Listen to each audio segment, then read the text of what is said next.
We're starting out with De La Hiva, which means his pressure side, his pressure leg, that side, my foot is gonna curl on the outside, and if I can, hook the inside of his thigh. It's not necessary, but here, if you don't get that hook, pressure with your hamstring on his shin.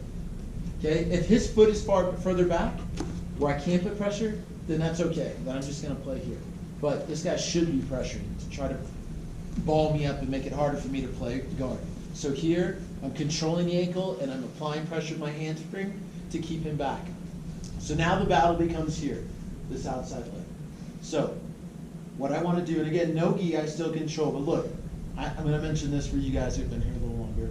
When I'm playing no gi, and typically in gi, like Monday or Friday, we have the sleeve to work with, I don't really grab the wrist as a whole to control.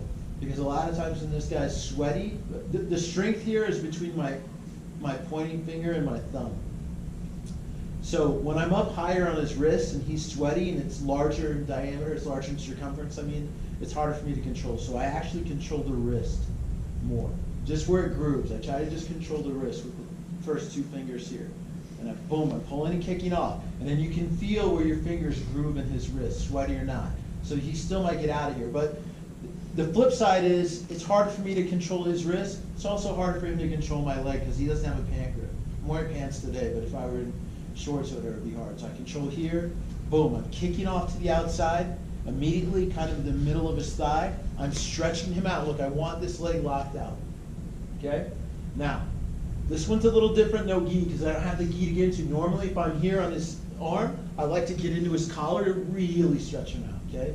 So instead I'm here. What I'm going to do is I'm going to continue to pull him in like an upright row. He's going to step in to get a better base. And again, I'm letting him step in. I'm letting him come between my legs. What I don't want is him to step over this leg and get it, because now he's going to start passing knee slice or smash, whatever it is. So I'm here. I kick the grip off. I stretch him out. And now I'm pulling, and I'm pulling him in here. As soon as he steps in, my knees are together, my feet are hooking it across his back, I'm on the ankles, and I'm extending my knees up to his belly to sweep him backwards. Again, I'm not pushing with my feet. If I push with my feet, it's too easy for him to just slap him out of the way and pass the side control. So I don't want my feet on him. I want my feet behind, I want my hips elevated, and I'm sweeping him back. We're just going to warm up, still going to mount. So as soon as he drops, I'm using his momentum falling to come up, and look, my knees are going one direction, my feet are going the other, because I want no space between my body and his, so as little as possible. So I'm picking aside, windshield wipering my legs, coming around into mount. What I don't want to do is just sit straight up over the top. So if I drop him, I don't just want to, as soon as he falls on his sweep, so you drop him, I don't just want to come over the top like this, because too much space, and he can bring his knee in, or get under and he's out. So I want to fan to the side like a hamstring setup. And when I go to mount. So one more time really quick. So again, I'm here, he's pressured. I need to break this grip. So I'm on this wrist, boom, off, stretch him out, okay? Make it uncomfortable, make it so he wants to, as I'm pulling, he wants to step in, boom. I'm here, my feet are behind, my knees are pinched. I'm sweeping to mount, picking aside where my crotch is low, and boom, I'm right here into the mount. Okay, so pretty simple, remedial for a lot of you people, for most of you. But stretching him out, making it comfortable where he wants to step in. When he steps in, I'm going for the sweep, but he's smart now. He's going to step out of this. Boom, as soon as he does that, my foot that was on this same De La Hiva side, toes point out. This foot, I make a hook, and it goes behind his far calf. Now I'm pushing with my foot as I'm pulling with my hand and my far foot. So I'm going to drop him, but look, I don't let my foot go over his leg or he's going to start attacking heel hooks. When you get to that level, he's going to be all over that leg. So instead your foot lands inside, or the one that push, I tuck underneath and come right into combat base, okay, where he can't close his guard. So again, one more time. Your left hand stays on the ankle until he's down. Otherwise it's a scramble, okay. Right? Until I'm up. Not that he's down, until I'm up. So I'm here, boom, I break, I stretch him out. He doesn't like it, he steps in, I try to hit this one, he steps out, boom, I'm right to this. I don't let go, because if I let go, we're both scrambling to get up, and who's going to get up first? Okay, but if I hold on to it, and he tries to get up, I can just keep it up, boom, until I'm up, and now I've swept him, okay? So, pretty easy for most of you. We've done this before. We've done it a few times. I let him step in, boom, I try steps out, he's not gonna step that far back, because if he steps that far back, I'm going to, I'm starting to get to his back with my de la Hiva. That becomes more of the de la Hiva game. So he's just gonna step back a little bit, in which case I have this one. That's still too far, like right there. Now, if he steps over this, my second attempt, I'm sorry, back, he stepped down, down, so I can shrimp, reverse shrimp. Change the angle. Now the foot that was on the hip goes behind his far leg. The foot that was hooking comes to his near hip, and now I'm launching him here again. And again, as he's falling, I'm already tucking and coming up in a combat base. So without anybody, it's here. Boom, I try to hit the first one. He steps over it. Boom, I try to hit the second one. He steps over that. Put my foot down. Change the angle. This goes behind the far leg. This goes on the near hip. And I kick him over.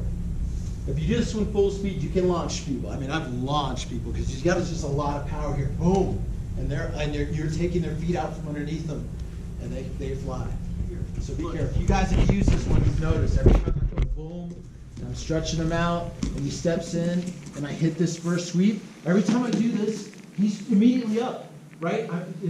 We teach you to go to mount, but he's not going to let that happen. He's not being mounted. So he's going to sit up just like he's doing. I've already beaten him up. I'm not waiting for him to hit the mat. As soon as I feel his body weight dropping, I'm up. So I'm already leading right here. I'm beating him to the spot. So the best he can do is just put his arm out to stop me. So as soon as I feel that arm, I'm looking. And again, I want the same side hand down as he has. So if I get up and I notice on my left side his hand's down, I'm putting my left hand. If we came up, if I come up going to mount and he had his hand switch, then I'm going to put this hand down. Okay? So what I'm looking for is his back arm. Right? I'm sorry, Sterling, you're going to keep working the first three we just did. I'm looking for the back arm. If he's up on his hand, then I need to elevate my hips and kind of drive my hips to his armpit because he's really pushing. So boom, under his arm, and I'm throwing my legs over the shoulder. Now I'm dropping to hit triangle. Now everything's the same. I'm passing. I'm going to let go because it's an awkward position. So take your time doing it. Don't be, I think Tim was me and Brady in the face a few times on Monday. So again, when boom, I get him to step in for the mount. Boom, I drop him. I'm already coming up. He's responding. Boom, he's pushing. I can feel it. So push, push, push, push, push. Boom, I'm just jumping if he's on his hand. And now I don't have to, I'm not trying to change the angle. I'm just closing my guard. From here, I can break him down. Take my time. Bridge, pass the arm, and start looking to finish triangle. Okay? So we're sitting up. We're looking for his hand. What's his arm doing? If he gets up on his elbow, that's an arm bar. Right now we're in his hand. He's sat up all the way to his hand. There's a lot of space to shoot your hip up, close over the shoulder, drop back down, and start attacking the triangle from there. Okay? So I know this is new for some of you, but let's go ahead and give it a shot. Ready? And I notice he's on his elbow. So when I'm coming up to mount, I notice he's just on his elbow and he's pushing me. Look, I'm just going to trap. And again, shooting my hip, trapping his arm. And all I'm doing is this leg is, I'm sliding my shin across here. Boom. And I'm just dropping to my hip. I'm not trying to finish belly down. There's too much space. Dropping to my hip. Now there's no space. His body weight is pushing my knees together, which is tight around his elbow. And now I'm just bridging back to get the arm up. Okay?